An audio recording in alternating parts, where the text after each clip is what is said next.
موتا امام مالک کی شہرت جب پھیلی تو ہارون الرشید نے بغداد سے خط لکھا امام مالک کو کہ میں آپ سے درس حدیث لینا چاہتا ہوں، اور چونکہ میں یہاں بغداد میں ہوں اور میرا آنا تخت و تاج کی حرکت ہوگی، اس لیے اگر آپ تشریف لائیں تو کوئی مشکل نہیں ہوگا، تو میں اپنے شاہی محل میں آپ کے لیے، آپ کے خدام کے لیے اچھا انتظام کر دیتا ہوں، اور ان کی ضروریات کا پورا خیال رکھا جائے گا۔ ماں شاگردوں کے آپ اگر بغداد میں تشریف لائیے تو کیا خوبصورت منظر ہو، اور میں آپ سے سیکھنا چاہتا ہوں۔ علامہ اقبال نے اس منظر کو بیان کیا کہ جب خط پہنچا امام مالک کو تو امام مالک نے خط پڑھا، آپ کے چہرے پر سرخ رنگت ظاہر ہوئی، اور آپ نے جواب میں لکھا، گفت مالک مصطفیٰ را چاکرم، نیز جو سودائے او اندر سرم۔ امام مالک بولے، ہارون رشید تو جانتا نہیں، جو جواب لکھا، ہارون رشید تو جانتا نہیں میں تو مصطفیٰ کریم کا نوکر ہوں، میرے سر میں کسی اور کا سودا نہیں سمایا ہوا۔ اگر تجھے شوق ہے علم پڑھنے کا تو یہاں مدینے میں آنا ہوگا اور طالب علموں کے ساتھ مل کے دو زانو بیٹھنا ہوگا۔ میں نبی کی حدیث لے کے تیرے دروازے پہ نہیں آ سکتا، نبی کی حدیث سیکھنے کے لیے تجھے میری چوکٹ پہ آنا پڑے گا۔ وہ علم بھی تھا، وہ زمانہ بھی تھا۔ اللہ اکبر۔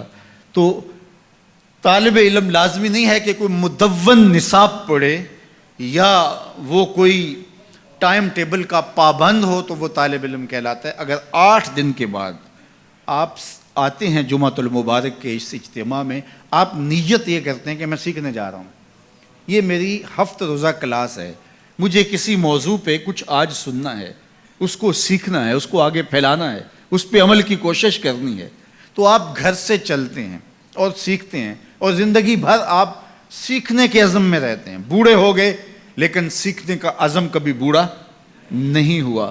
تو سنو میرے حضور نے کیا کہا، جو آدمی علم کے طلب میں اپنے سفر کو جاری رکھے ہوئے ہے اور اس نے ابھی تکمیل نہیں کی کہ اس کی موت واقع ہو گئی، فرمایا کل قیامت کے دن نبیوں اور اس کے درمیان صرف 1 درجے کا فرق ہوگا، اتنے اونچے درجے پہ جائے گا کہ صرف 1 درجے کا فرق ہوگا۔ یہ وہ شخص ہے جس نے علم دین کی طلب میں اپنی زندگی گزار دی۔ اور جب طالب علم گھر سے چلتا ہے، اللہ کے نوری فرشتے اس کے پاؤں تلے اپنے پر بچھاتے ہیں۔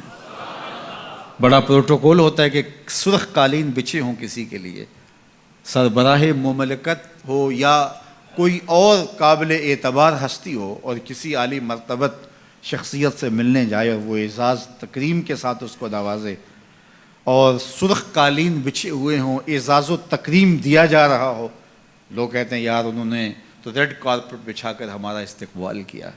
برطانیہ میں یہ شاہی اعزاز ہے جو کسی کو دیا جاتا ہے۔ اللہ اکبر۔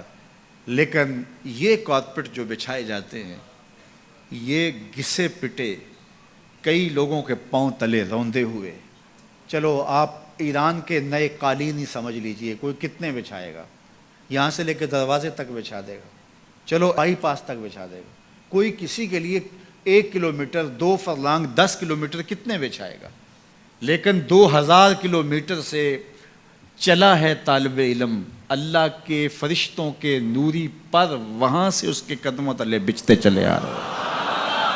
اور یہ قالین کسی دنیا کے کارخانے میں نہیں بنے ہیں، یہ فرشتوں کے تقدس مآب پر ہیں جو طالب علم کے پاؤں تلے بچھتے ہیں۔ وہ اعزاز، وہ تکریم جو ان طالب علم کو دیا گیا ہے وہ کسی اور کو نہیں دیا۔ سب سے بڑی بات یہ ہے کہ اللہ کے محبوب علیہ السلام نے علماء کو اپنا وارث قرار دیا۔ نبیوں کی وراثت درہم و دینار نہیں ہوتا، نبیوں کی وراثت علم ہوتی ہے۔ اس لیے علم طلب کرنے کی ہم ترغیب دی گئی، اور اس کے لیے ہمیں جتنی بھی محنت کرنا پڑے ہمیں اس کی ترغیب ہے، حتیٰ کہ ہمیں سنگلاخ پہاڑوں کا سفر کرنا پڑے، ہمیں سمندروں کو عبور کرنا پڑے، ہمیں صحراؤں کے کلیجے چیرنے پڑیں، ہمیں چین پہنچنا پڑے، تو ہم وہاں سے بھی علم کشید کر کے لائیں گے۔